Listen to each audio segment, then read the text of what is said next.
Hey there mga my loves, Pisces! Thank you so much for always staying here with me in the channel, babe. So kung interested ka, meron pa tayong other channels, no? Ang mga links ay nasa description box. So yun nga mga babes na tayong gender here. So babae, lalaki, LGBT, cross-watchers, you're all welcome here. You can flip rose if you want. Siyempre naman, malaya kayo at the end of the day na gamitin ang free will ninyo. So, ano pang hinihintay natin? Alamin natin mga posibleng maging kaganapan here for you guys. Pero bago nga pala ang lahat, hi and hello new subscribers. Ako si Yan. Welcome, welcome sa returning subscribers. Thank you so much dahil nandito na naman kayo. So, let's go ahead and check these messages here for you guys. This is timeless as well. Spirits and angel guides, Archangel Michael, thank you so much. What do we have here for Pisces? Tell me something about my Pisces people, please. Pisces. Pisces. Let me just gather the energies here for you guys. Pisces.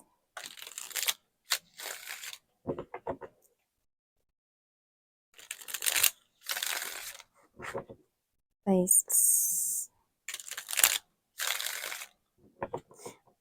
Okay. May nakita ko nag-chill. Pwedeng nanonood lang sa cellphone ng mga movies or whatever. This could be a reading. Yan, no? Or pahinga mode ka, ganyan. So, let's see Pisces. Okay? We have here for you guys this High Priestess right here. So, the first message that we've got right here is the High Priestess for you guys. So, I do see na meron dito, no, na nagtatago ng lihim sa inyo. Pero huwag kayong mag-alala dahil kung ano man yung lihim na yun ay hindi makakasakit sa'yo. Okay? Yun yung nakikita ko rito. May person dito, no, na pwedeng may nililihim sa'yo at pwedeng may kinalaman, no, with the water right here, smooth flowing emotions and feelings right here para sa'yo. And for some reason, nakita ko dito ng connection na nanggagaling sa'yo papunta sa taong ito. So, pwedeng parehas rin kayo ng nararamdaman. So, maaaring isa itong confession that's soon to be revealed sa'yo, Pisces. Yan, no? And if you are already connected with this person here, you do not know how much this person here ang nararamdaman para sa iyo, no? To the point na higit higit pa sa isang salita, no? Ang kanya ritong nararamdaman. Parang higit sa salita, no? Ang description ng kanya ritong nararamdaman para sa iyo. Ang bongga, pero yung iba, confession of feelings and emotions. Get ready kasi meron ditong magsasabi ng emosyon sa iyo, Pisces, no? At ang rason kung bakit niya tinago, malalaman mo din. And we also have here message with the Chariot card right here. I'm seeing here unexpected travel. Nakita kita dito na pwedeng maaya ka, no? At for some reason, makaka-oo ka rito at mukhang wala na tong atrasan. Isa itong travel together with your friends or family or pwedeng parehas, no? So, nakikita ko rito na kung ano man ito, no? Mag-yes ka, no? At mukhang kahit na magbago pa yung isip mo, no, last minute, nakikita pa rin kitang makakasama kasi tuloy na tuloy ito. No, with the Chariot card right here, tuloy na tuloy itong biyahe na 'to, no, 'yan. Huwag kang mag-alala kasi mga babes, nakikita kitang nag-e-enjoy sa biyahe na 'yan. So, hindi ko alam kung bakasyon ba 'yan o outing-outing, no, or vacation or gala together with friends, no. Nakikita ko na magiging happy ka diyan to the point na parang makakalimutan mo muna yung mga trabaho mo, yung mga gawain mo sa bahay, yung mga other issues at problems mo in mind, no? Yan, no? Relax, relax lang nakikita natin sa'yo. Chill, chill, smooth, smooth lang, no? So, maliban dyan, no, Pisces, nakita rin tayo here for you guys ng Two of Pentacles energy. So, dito, hindi kita nakikita nagdadalawang isip sa pera, pero nakikita kitang magiging busy sa iyong trabaho, no? Sa iyong pera, sa iyong career, sa iyong job or business, no? At dahil sa busy ka, hindi mo nakikita na meron ditong mas malaki pa rito na paparating sa'yo. Nakita mo yung bangka? Hindi nga bangka yan eh, oh. Malaki kasi yung layag eh, barko. Ano? Barko, tas ban yung nasa likod, no? Yan, oh, may paparating rito, oh. Okay? At ang mga sumasakay dyan sa ganyan kalaking barko, no, ay ang mga mararangyan na may antas sa pamumuhay noon, no? Nakita ko rito na mataas ang antas na pamumuhay ng anuman, no, na lalapit na yan sa'yo.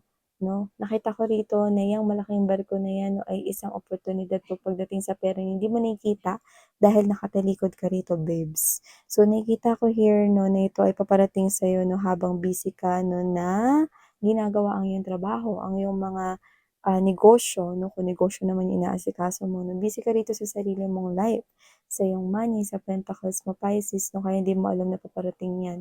Pero ang maganda, ito yung klase ng surprise 'no, na ikakasaya mo 'no, at ikakasaya ng wallet mo, 'di ba? Ang taray!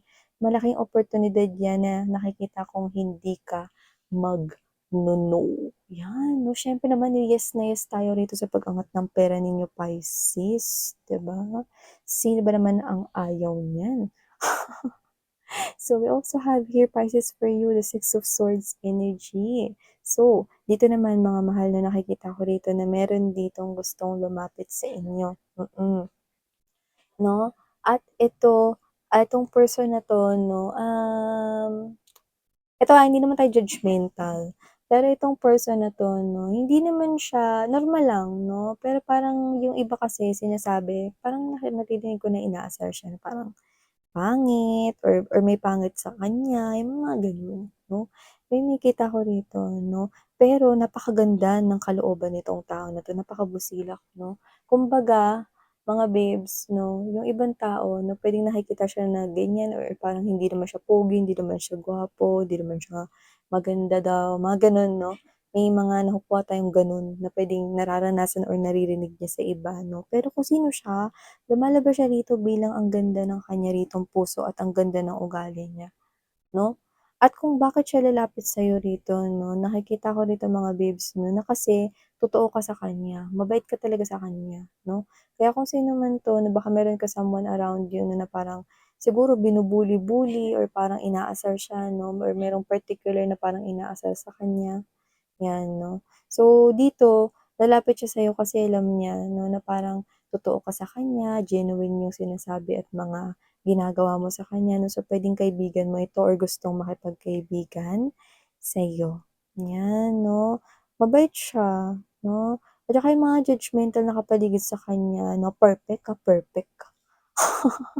Perfect ka, 1+3, 'yan 'no. Huwag sabihing kinalkyu mo yun. So, sa nakikita ko rito, 'yan 'no. Maliban diyan Pisces, nakikita ko rin rito mga mahal that with the Three of Pentacles energy, nakikita ko rito 'no, na mailalagay ka sa isang task na isang parang grupo kayo rito 'no, sa task na ito. Pero nakikita ko rito na ikaw lang ang gagalaw.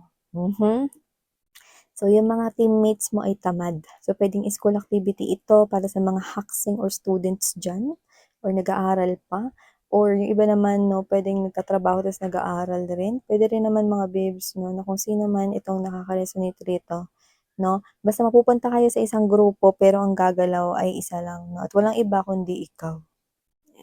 Eh So dito, nakikita ko naman kayo na hindi kayo diyan si Princess Sarang api-apihan 'no. Kayo ang gumawa niyan kaya ang credit ay kayo rin. Eh, hindi niyo ilalagay ang mga pangalan ng mga hindi naman gumalaw or hindi naman nag-contribute diyan 'no. So, contribute sa trabaho ang ibig sabihin, hindi contribute sa merienda 'no. No to pansit canton dito. No to pansit canton at zesto. Hindi pa po endorser ng mga 'yan 'no, pero dito nakita ko na dahil hirap mo 'to at effort mo, oras at panahon, puyat, pagod, pawis at gutom ang dinanas mo diyan, pangalan mo lang ilalagay mo diyan, okey? 'Yan ang sasabihin mo sa boss mo or sa teacher mo dito 'no. Kaya kung sino man yung mga hindi nag-contribute, 'di napagod nakipag-date at nagpunta lang sa computer shop, okey? Wala silang project.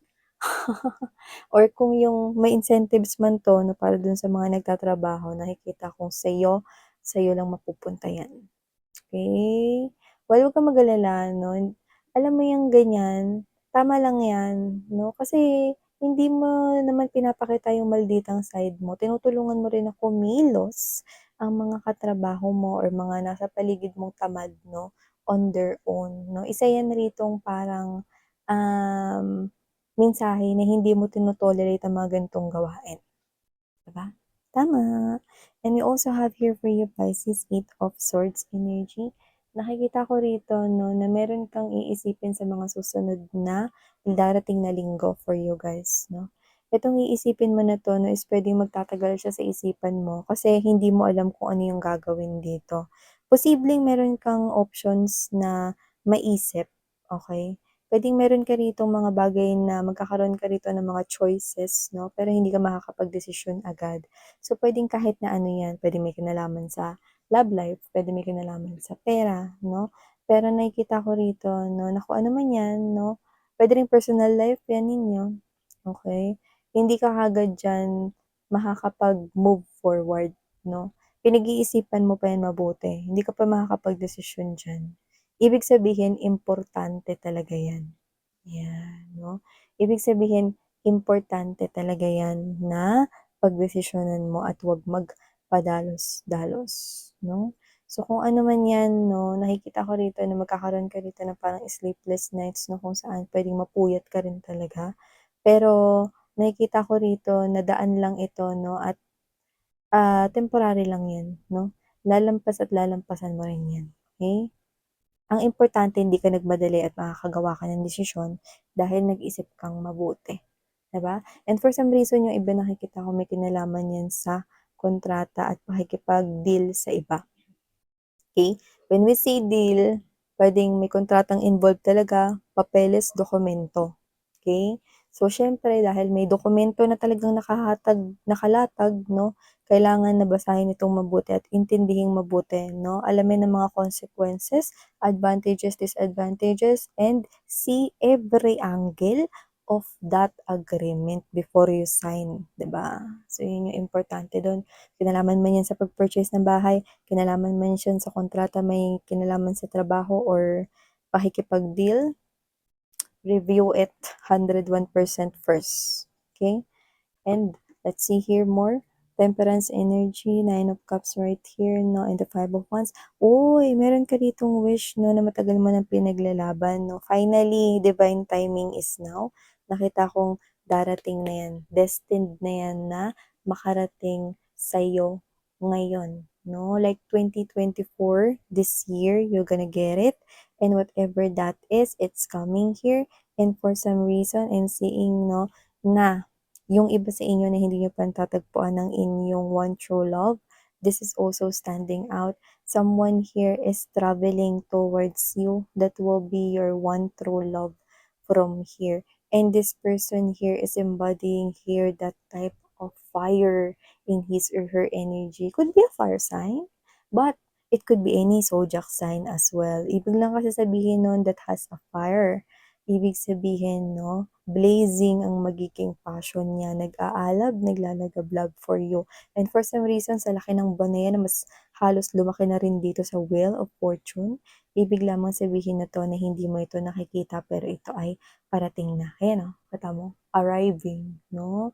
Hindi gamit ang isang kabayo, ibig lang sabihin yan posible siya ritong knight in shining armor or princess riding a white horse para sa'yo. Kung sino man siya 'no, siya rito ang lumalabas na tagumpay at ngiting kay laki ka talaga 'pag dumating na siya sa life mo. Yung iba nasa life niyo na siya, ang sinasabi rito 'no, is you will continue to nurture and protect the connection, ninyo ng person na yan kasi nakikita mo na siya na ang iyong the one true love.